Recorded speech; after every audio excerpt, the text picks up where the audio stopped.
Hello mga guys! Good evening! Welcome to my channel. So ayan mga guys, may i-share lang ako sa inyong bagay, kaganapan dito sa bahay namin sa Japan. So meron kaming bill sa tubig na kakaltasin dapat October 31.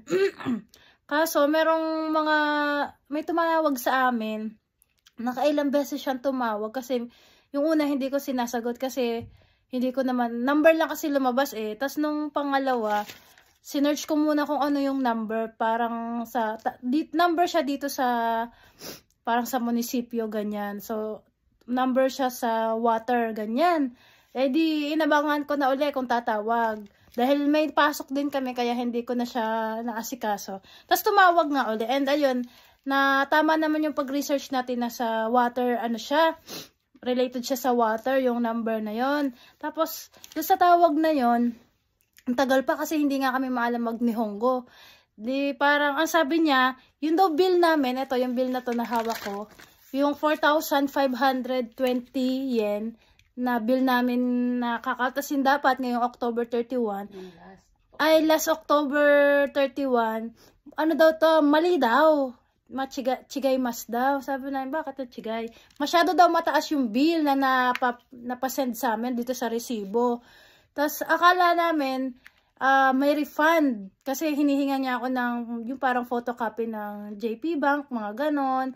Tapos, inaantay-antay ko ngayon kung may dadating bang tao or may tatawag ulit. Pero, wala naman. Tapos, nag-check na nga ako ng bank account kung nagkaltas na yung water.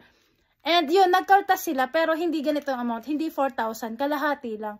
Bali, nagkaltas sila ng 2,000 plus lang. Yung bill namin ng 2 buwan na water, which is 2,000 plus. Then, hati pa kami doon ni ate.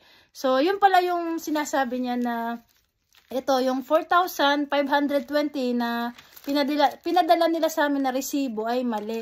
So, ang kinaltas lang sa amin noong October 31 ay 2,000 yen lang. Mahigit 2,000 yen.